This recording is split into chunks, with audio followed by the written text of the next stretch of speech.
Hello, everyone. We are here with a special guest, Melody. Thank you for being here. And thank you for saying yes to Momentum Builder. We want to make sure that everyone who's out there gets to know you. So we're wondering what unique skills, I feel like the movie, that's not professional at all. What unique skills or specializations that you bring as a supervisor, as a speaker, and how clinicians can benefit from your support? Where supervision, well, most of my work is somehow centered around how do we look at the ways we walk through the world, not necessarily from an equity lens, but from a humanity lens. Yeah. And so if it's about supervision, the way I think about doing supervision is for those of us who have the power in the room as a clinician, and I use air quotes because for many of us, when we're in the room, we may have the power as a clinician, but not in other areas, whether Mhm. it's about gender, sexuality, whatever. But my approach with supervisees is to have them be really thoughtful about who they are in the context of their own world Yeah. and their various identities. And what does that mean when you start working with folks who don't have the power that you have in your life? And so blending a sense of self-awareness of who you are and what your power might mean in juxtaposition to someone else's powerlessness Mm. and or marginalization. Um, of course, like my therapy is going to have some element of that as well. Uh, and my speaking at this point, given the way things are currently in our administration, I think now more than ever, we need to hear about how our humanity disappears when our fear shows up. So that's sort of my specialty. Okay. So you kind of touched on like recent events, but overall, maybe like historical too. What has been the things that inspired you to go from a therapist to supervising, mentoring, speaking, like sharing that knowledge past just your clients? Mhm. Well, my license is in marriage and family therapy, and The best license, by the way. Of course. uh, I'm not throwing shade at anybody. We are. I'm Go not ahead. either. I'm just stating. Oh, okay. There's I nothing am. wrong with the other license. This one, LMFT is just the best one. I love you. I'm not listen, I'm not gonna fight you. I'm not gonna fight you for a good time. I'm not doing that. But go ahead with the question again. All right. So what inspired you, to Mhm. go beyond one-on-one therapy and share your knowledge and expertise with whether it's supervisees, mentees, groups of people who bring you in to speak? Why is Yeah. that important to you? Uh, as I said when we first got started, I consider myself, going towards the end of my career as a therapist. Maybe a few clients until I am good and satisfied with never doing that again, which will probably never happen. Uh, but I am definitely winding down in terms of like what I do in terms of therapy, supervision, in terms of serving other practices. So like right now I contract with two practices to supervise their clinicians so that they Medicaid clients can be seen by folks who are in process of getting their licensure. That's going to be coming to an end at some point too. Uh, the inspiration for me and the motivation came from knowing that as I'm ending or starting to move towards the latter part of my career, what do I give? How do I give what I have left in this tank of mine Yeah. to the next generation? I would say to them all the time when I was teaching, like, y'all got next. So you're up next. Yeah.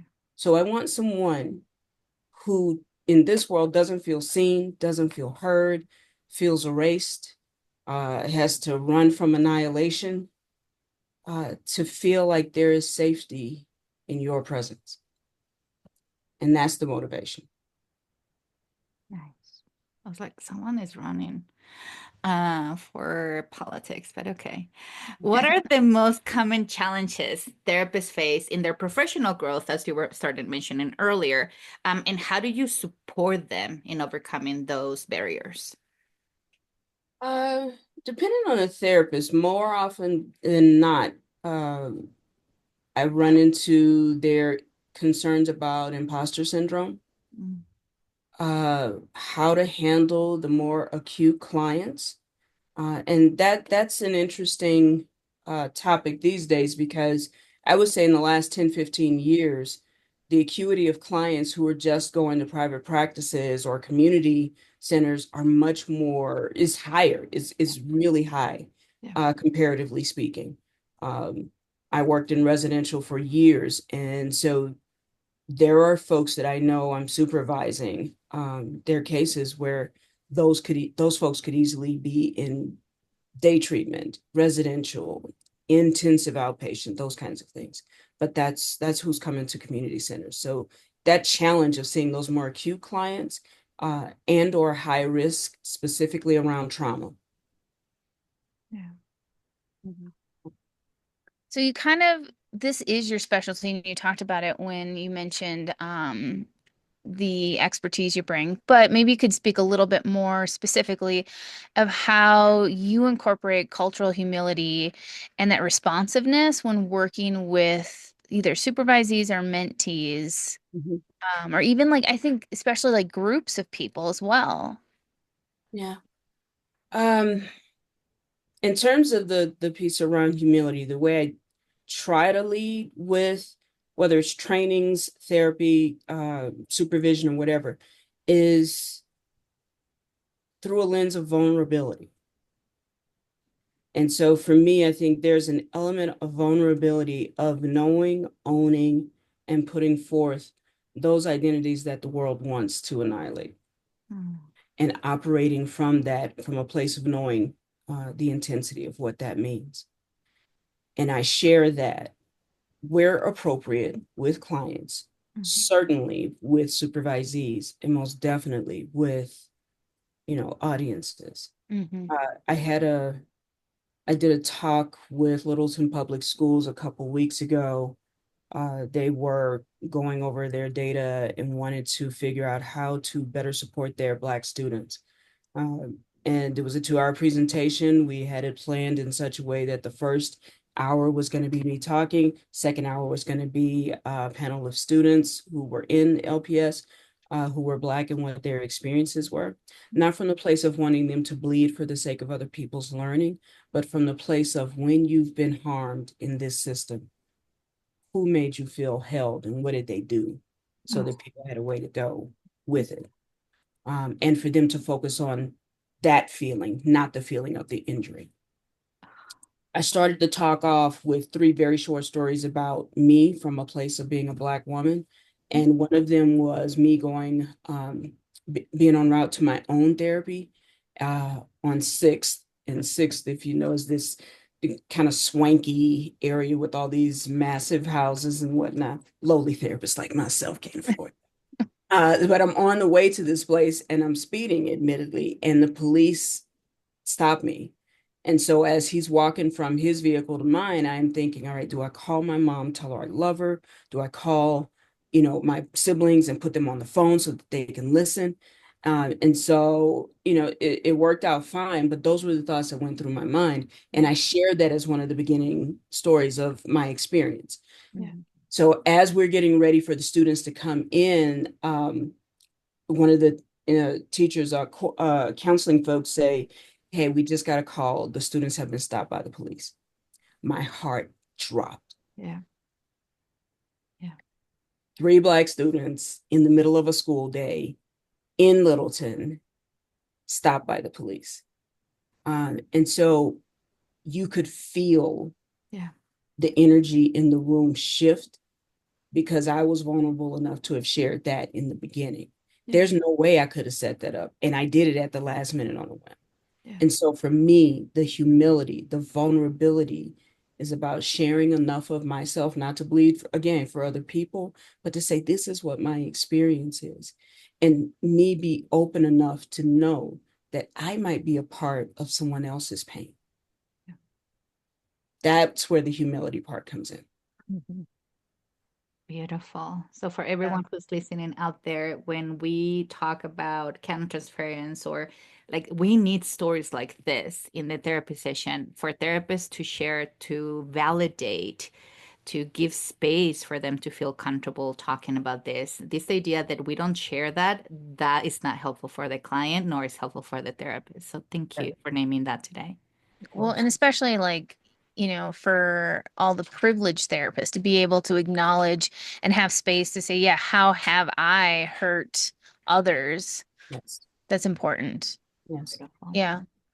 So, what advice will you give therapists looking to enhance their clinical skills and their confidence? Because there's a developmental piece here about choosing the right supervisor or mentor.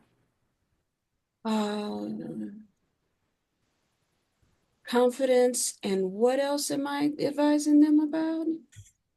Their clinical skills. Well, Say no more. I was kidding. listen, I think by my best ability, I believe, in terms of supervising is catching folks when they're just graduated. Yeah. Because most clinical programs, whether it's master's or PhD, don't have a focus in therapists understanding who they are in the context of someone else. Yeah. Whether that's because there's not enough self of the therapist, um, explored within the program. There's no sense of people understanding power dynamics from an intersecting identity standpoint. So your clinical skills, to me, get enhanced the more comfortable you are in the room. Yeah. And that's whatever theory you lean on. Mhm. And for me, my comfort in the room is from leading from a place of vulnerability, such that it opens space for the client to do that. Not that the client has to take care of me. And that's a delicate balance for a Yeah. new clinician, Yeah. right? What Yeah. to share, what not to share, how to share it. Yeah. And so figuring out how to be yourself now that you have all those skills, Mhm. I think that's the best advice I can give folks. I like it. Okay. So when you're not your wonderful professional self, how do you recharge and take care of yourself? Oh, let's see. I love cooking. What do you like cooking? Well, I'm from Louisiana, so usually some Cajun cooking. Like I have a lovely batch of gumbo in the freezer right now. I've got some shrimp creole upstairs in the freezer. Uh, so something that has layers of flavor. Yeah. It takes a little, oh, and some ribs. And just smoke some ribs on the grill. Yeah, yeah. Liliana, we need to have like a potluck for this I'm networking event. thinking, I think we're gonna have to Melody's home and like redo this. What do y'all think? We'll let you know how the food went after. Yes, yeah, let's make it happen. So cooking definitely is a thing. I love it. Also, getting to go home to see my family in Louisiana. Mom and dad are getting older. Yeah. And I understand the value of family differently than I did, 10 years ago, 20 years ago, 30 years ago. Yeah. Um, that and music. I can rabbit hole all day on music. Nice. What kind of music? Ooh, choose something. I was Okay. I was raised in the church, so typically it's gospel music. Like when I am down, when I need to push through something, that's my go-to. But any amazing vocalist, any group or band that knows how to do harmony in a way that moves me. Mhm. Everybody is hot about Cynthia Erivo, but I don't think they understand she goes way beyond Wicked. Mhm. Uh, yeah, I think about some of my gospel roots where BB and CC Winans, and their harmony were incredible for me. So Mhm. a little Zydeco, a little jazz. Nice. Yeah. Oh, Ah, Thank you. So we're not gonna let you off the hook. We're gonna follow up with the text so that we can go eat. In the We're just meantime, gonna go to all our interviewees like houses and just I like think you eat our should. way through them. I think you should. I but in think the meantime, thank you for saying yes, not only to us having access to your time, but to saying yes to Momentum Builder. For everyone who's listening out there, under this video, you're gonna have Melody's information. Please reach out to her. You can see just by listening that you'll be in good hands. And she will help you develop those skills that we all need. Thank you, Melody. thank you all.